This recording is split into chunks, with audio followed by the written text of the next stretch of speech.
Hello again everyone, and welcome back. I'm Doug, more commonly known as Laid Off Sick around the internet. We're back here today with update number 2. It's been almost 4 months since the last update, and we have a little bit of progress to show. Well, I'm sure quite a bit of progress since the last time you've seen it. I think we left off in the back corner there with the plywood roadbed, and that was about it. Since then we've finished the plywood roadbed. We covered everything with 1/2-inch Homosoap. Got that painted a nice tan dirt color. We got the 2 main lines all down, wired up. Got the tortoise switch machines in for all the switches so we could run the trains. The tortoise switch machines aren't wired up yet, but they're just there to hold the points in place so we can run the trains and not have to worry about spiking them in place and moving the spikes when we want to test the crossovers. We got the new CFL light bulbs in. You can probably see a major difference in the color and the brightness in the room.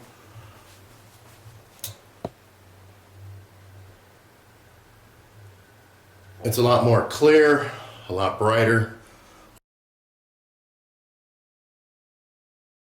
A lot less heat than your standard incandescent bulbs. Here's the dimmer switch for the light circuit, just a standard on-off switch with a sliding dimmer. This is not one of those special dimmer switches. It's just a standard dimmer switch. This is the switch for the display cases in the front, and the circuit for the other side is on the back wall, but it's got a dimmer as well. So you can see here as we turn that down, your screen gets darker. We're going up to full here for the video. So that's all that was, just a simple dimmer switch. Pretty easy installation.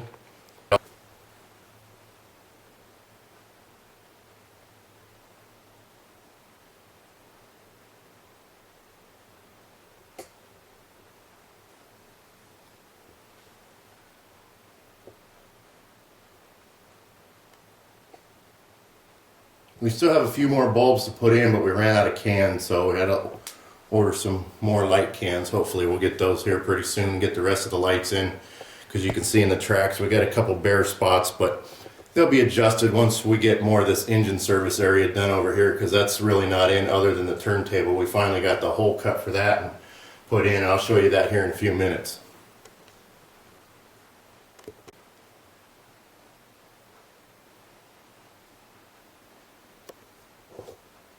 The 2 main lines are in. You can see that track there to your left, there's a switch set in there. We're going to cut a switch in there. It's not in the original track plan, but we made a few changes to the engine service area because of the moving of the turntable. And when we put that in, we originally only allowed for about 12 inches between the roundhouse and the turntable, and we ended up moving it forward, or actually back away from the roundhouse, to 16 inches. So that changed the track plan in the engine facility a little bit, but we knew that was going to happen anyway. So we're going to put a switch in over there. That's part of the reverse loop anyway, so you can park a train on the reverse loop and you'll have access to the diesel service area, which is eventually going to go where this big hole is, but for right now we're just using it for access, for wiring, to crawl up in there. More recently, the other day, we cut that access hole in there so we can get to the turntable and do work on that right there. We can access the roundhouse. I think that access hole's 18 by 20, something like that. I had to modify the bench work a little bit underneath, change the bracing, move the legs around a little bit, but we also knew we were going to have to do that once we figured out exactly where that access hole was going to go. The turntable is in. We got the hole cut for that. It's operational. I'll show you that here in a little bit. We use the electric, ERR DC commander. So the turntable motor is tied into track power, and we control the bridge with the cab 1 or cab 2 controller. I got it programmed for 100 speed steps, so it goes real slow. You can eyeball those tracks and line them up pretty much no problem, as long as you're tall enough to see the tracks. Otherwise you might need a step stool. Sounds like Al's coming out with an indexing kit here shortly. Maybe we'll look into that here in the future and see what that's all about. So here you can see the turntable, cab 2 remote. We have it programmed as engine 34 just because this is the 34-inch turntable. It's easy to remember, so we just punch in engine 34, crank the little red wheel. No, that's not the turntable, that's the damn clock going off in the background you hear. And as you can see, with 100 speed steps, this thing will move so slow you can't tell that it's moving. Or you dial up the voltage a little bit, spin it around.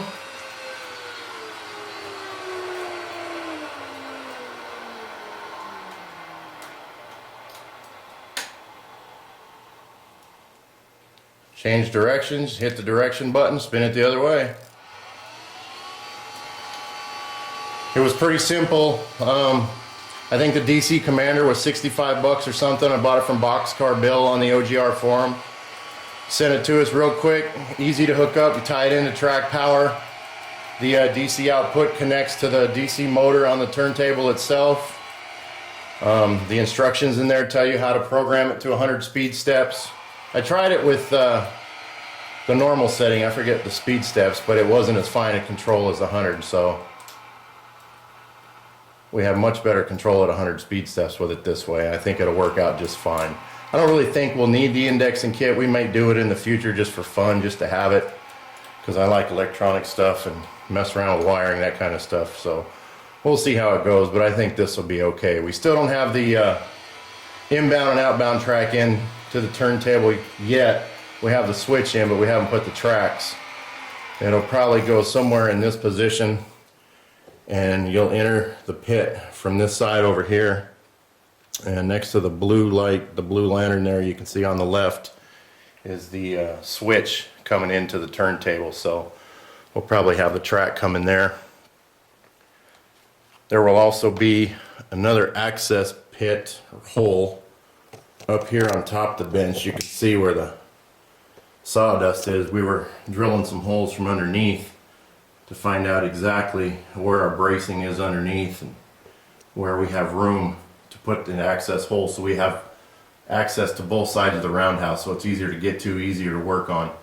And I don't want that access hole to interfere with the inbound and the outbound tracks of the turntable. That'll just be a pain in the butt. So might be triangular shape, might be an odd shape, but the other access hole is going to go in there somewhere so we can reach back in there to work on that roundhouse as soon as Dennis ships it. He said it's supposed to be shipped around January, so hopefully by the end of January, February, we can start working on that roundhouse. By then I hope to have all the tracks in, at least for the roundhouse and turntable. Maybe not the diesel service area yet, but we'll start working on this here pretty soon. Show you what it looks like underneath here. We had to move this stuff around, as I mentioned earlier. I had to move the legs back there, and we cut some of this bracing off that was just hanging out in the way and wasn't really serving any purpose. So we moved it around so we have unobstructed access to our access hole. Haven't figured out how we're going to mount that yet, because I don't want to have to lift it down. I want to be able to lift it up and out of the way. It's sitting over there until we figure out exactly how we're going to do it. You can see the installation of the turntable. Pretty simple. Here is the DC Commander mounted to just a scrap piece of aluminum L-shaped bracket. It's screwed on here.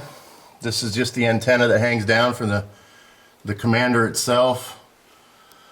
There's the DC outputs from the Mini Commander to the DC motor on the turntable, wire nutted together. All this is temporary until we get the engine tracks in here, because right now I think the power's tied into one of the mainline loops, and it's not going to go there. So you'll see I just got the wires twisted together there for testing, but we also got the run program switch here just hanging. We're going to mount that in a little piece of plexiglass and mount it on one of these braces so it'll be more permanent. But we just want to get it wired up, tested, make sure it works, how it's going to work. And you can see all the wires running through the layout. You'll see different color zip ties. I use different colors just to mark the different levels the different bricks. I think I got yellow, orange, and blue. Each one specifies which brick it's going to, so if I ever have a problem, I know which set of wires to start digging through.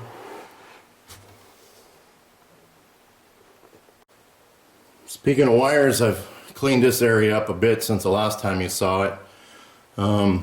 This here, these two toggles are still temporary for block power until we get the control panel in, but that's the lower loop. I cleaned up that distribution block. We added the main 1 and main 2, the upper levels here. You got your commons on both sides, and then each hot is a different handle on the ZW. We got the other 2 bricks in, so now we have a total of 4 bricks. This is ZWC. Each handles power by its own brick, obviously. We're using it in program mode, so the throttles are full and track power is controlled through the legacy remote, the cab 2 remote, so you can run any of the loops conventional as well. All the power goes through the TIU. We have another TIU coming because eventually the 2 handles of the MTH Z4000 are going to run through the second TIU. One handle controls the lower loop, the other handle on the 4000 will control all the engine tracks and all the industry tracks once those go in. But we will be able to run everything legacy, TMC, TMCC, DCS, and everything will also be controlled conventionally when needed, so we can run the post-war equipment on any of the tracks at any given time. It's pretty simple once you figure it all out. You just connect your bricks to the ZW, you run the ZW power through the TIU, you connect the cable from the DCS TIU to your command base and TMCC, and it's pretty straightforward. It all works pretty simple. It's just a matter of figuring out and remembering what powers up first, what you have to do to get that to work. This was put there for the tour to switch machines temporarily. That's going to come out once the control panel goes in. This again was controlling all the toggles for the lower loop because we have those wired up and we're running trains on the reverse loop using that. But all that's going to get moved to the control panel, which I'm working on now, and then we can finish hooking up all the switch machines so we can use all the crossovers, all the reverse loops. But that's what the control panel is looking like so far. And like I said, we got one more TIU coming in, using banana jacks everywhere, wiring through. I'm using 10 gauge wire. I know it's overkill, but we're running 10 gauge from the power supplies through the TIUs to make sure we don't have any power loss. Eventually this whole section here is going to get covered up with our volt and amp meters, because we don't have any volt amp meters here on the ZW like we do the TIU. So we're going to get some analog meters, and I'll mount them in a panel, and I'll cover up those distribution blocks with the panels, and we'll be able to remove it if we need to get to those wires, but it'll make it look nice and neat. And we'll be able to see how much voltage we're running to each track, how many amps we're pulling, so on and so forth. But that's the control area for now. We can run all 3 main lines. We've been testing them pretty thoroughly, different engines, different cars, using the crossovers. So far it's working out good. We've had a few minor electrical issues, but nothing that soldering iron and pair of needle nose wouldn't take care of. Here's the control panel. This is what I've been working on most recently. It's not done, it's just sitting there on the chair. I just built the frame for it the other day, now I gotta paint it. I think we're gonna mount it in this area, probably pretty close to where it's at. I don't want to block access to the main control center, because obviously we're gonna have to get down there to turn things on and set the throttles and reset breakers when we have a derailment. Hopefully there's not too many of those, but I think it's going to go somewhere in this area at an angle, of course. We'll build that in once we figure out for sure. I got a lot of the switch toggles mounted already for the main lines. I just got the bipolar yellow-green LEDs in the mail the other day, so now I got to drill another 4 million holes for more switch toggles, LEDs, and I also ordered the toggles for the track blocks. So I'll get those mounted in, and as we add the engine tracks down here in this area and the industry tracks over there, I'll pinstripe those later as we finish the track plan. But for now, we need to get this in so we can actually use all these switches that we got wired up, and right now we're just moving them by hand if we want to use these crossovers. You can see we mounted the tortoise switch machines in all the mainline switches just to run trains, as I mentioned, and right now here's how we throw the switch. We just move it gently by hand, then put it back to normal. And the wires are just hanging there until we get ready to wire them in permanently. I think when we left off at update number 1, the plywood ended right here. If I remember correctly, it was 4 months ago, but I think this was the last piece of plywood we had in here. It was just hanging there at the time, so obviously we finished that all the way down. You can see the 3/4 inch plywood, 1/2 inch homostote. This here was just a splice block where the two pieces come together.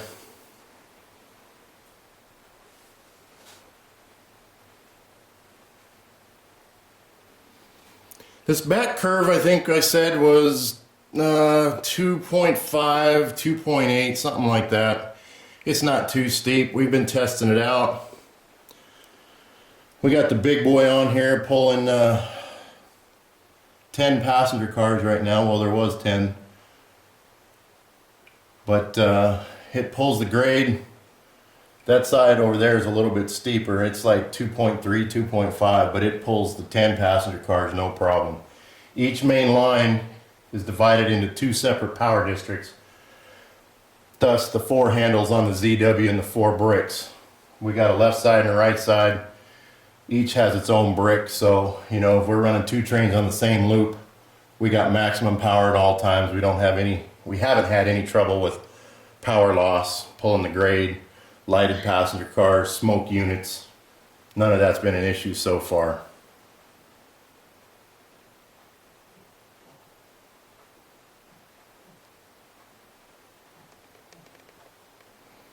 Now the Roundhouse, we're putting the extension on for the big boys. We don't have room to put a full wall back here, this green line. So we just left it there. The back of the Roundhouse is going to go to this blue line. You can see there where we got it marked. That'll be the back of the Roundhouse, so every stall will be able to fit the big boy. And there again, I'm drilling the holes to figure out where the access hole is going to go on this side of the Roundhouse. And the 2 tracks will come off of that switch there and go into the pit approximately in there somewhere.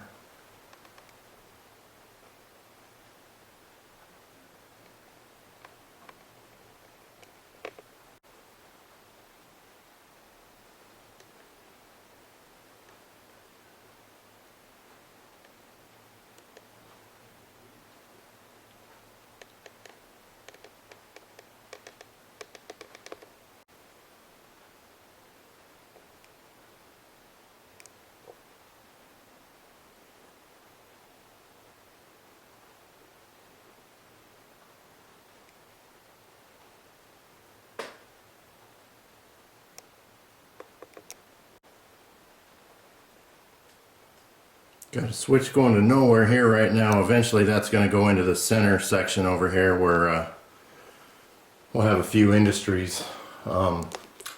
Ice house for sure. That's about the only one that we know is going to go in here. Of course that'll be raised up to the same level as our center section here where that switch is. So got to make sure we keep that switch spiked for straight rail. Otherwise we're going to have an expensive derailment. You'll notice here that our main lines have cork underneath them. We have the 3/4 inch plywood, the 1/2 inch homostote, and then we put cork. There's only cork on the upper main lines, and we did that just to create an elevation difference between the main lines and the sidings and all the spur tracks and all the engine tracks. So you know, you have your typical drainage on your main lines, and then you go back down to ground level for sidings and engine tracks. give you a better view of that over here. Where you come into the siding, your main line is elevated. Then when you drop down into your siding, once it's all ballasted and painted, you'll notice the elevation change. Just a little bit, but that's how it is in real life. So we'll have just a little bit of elevation change here between the main line and the sidings. We got a passing siding for main 1, passing siding for main 2. We got a switch there that'll go into the other side of diesel service, and then access to diesel service over there on the other side of the access hole.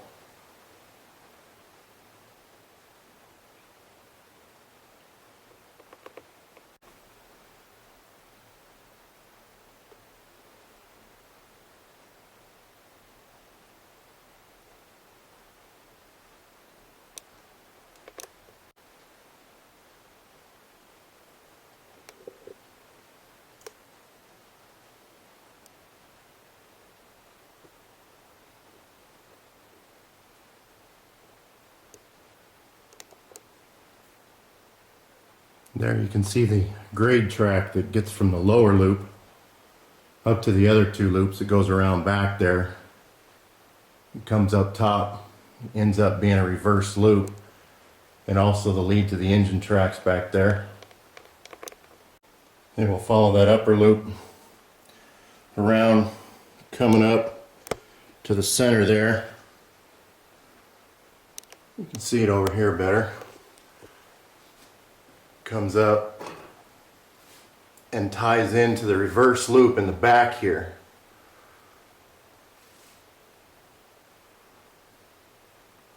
Which takes you around to the other end and ties back into main 2. And then out onto the main and around. Well, the rest of this stuff was pretty boring, so I'll let you see that yeah, everything does work.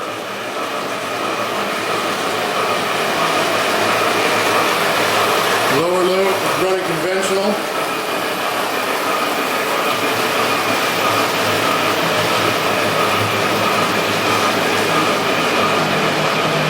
Big boy on the hard pole with 10 passenger cars.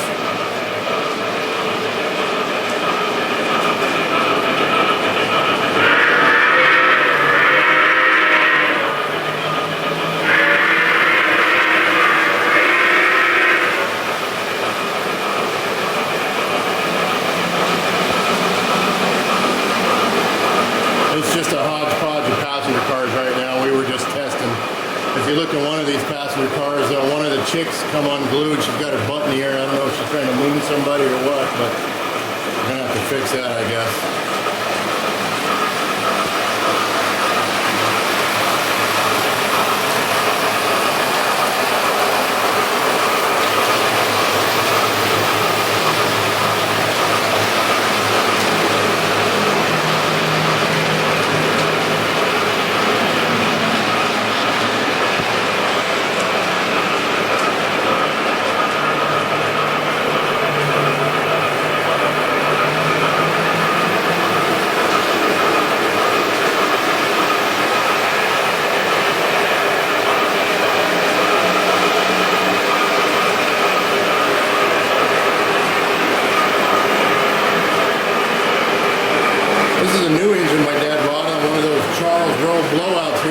He got that and one of the Northerns. I don't think he's allowed to have the Northern until Christmas though, that's why you don't see it.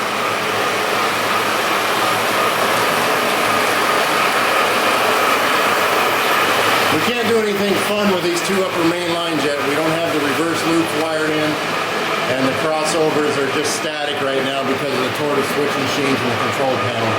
I really don't feel like running wires all over the place temporarily just to play with it for a little bit. We'll get that done here in the next month or so and get it all on that control panel with the LEDs. I'm using the LED bipolar, yellow and green. Green to indicate normal position. Obviously yellow will be alternate route. It's what we use in the yard at BNSF and over at the UP. So some of these turnouts, like this one here on the main, will be curved for normal position. So even though the switch is curved, you'll have a green indicator. And then when that switch goes to yellow, it will be the alternate route, which is this straight track going into nowhere right now, which is going to be the Atlas single track Pratt bridge, which creates a reverse loop from main 1 to main 2, because your main 1 here and main 2 over there. So that would be a tricky reverse loop to figure out how to run when you're running multiple trains on multiple tracks.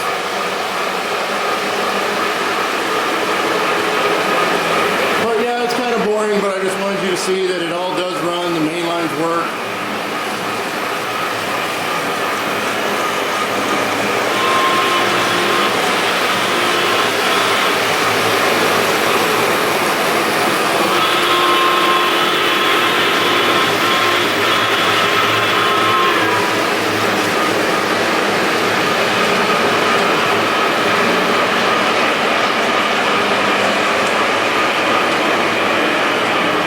See if I remember how to reverse that bottom loop, get it to go the other direction without causing it to ramble. It's been a long time since I used it.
See if I can get it to go across the middle without crashing.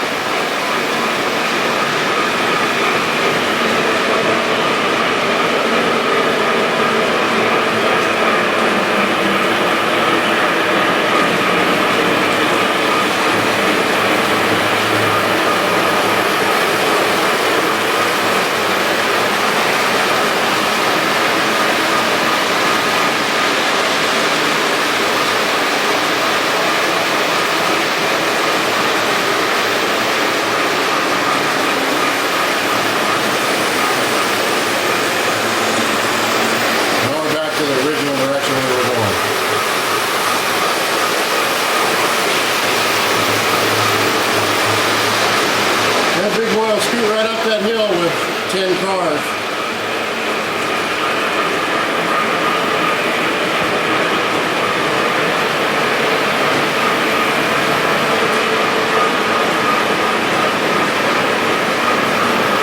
I don't know if we can handle many more cars without needing helpers on the rear.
Well, I guess that'll wrap it up for this update. Happy holidays, everybody. Hopefully I'll have another update soon and we'll be able to have some more fun.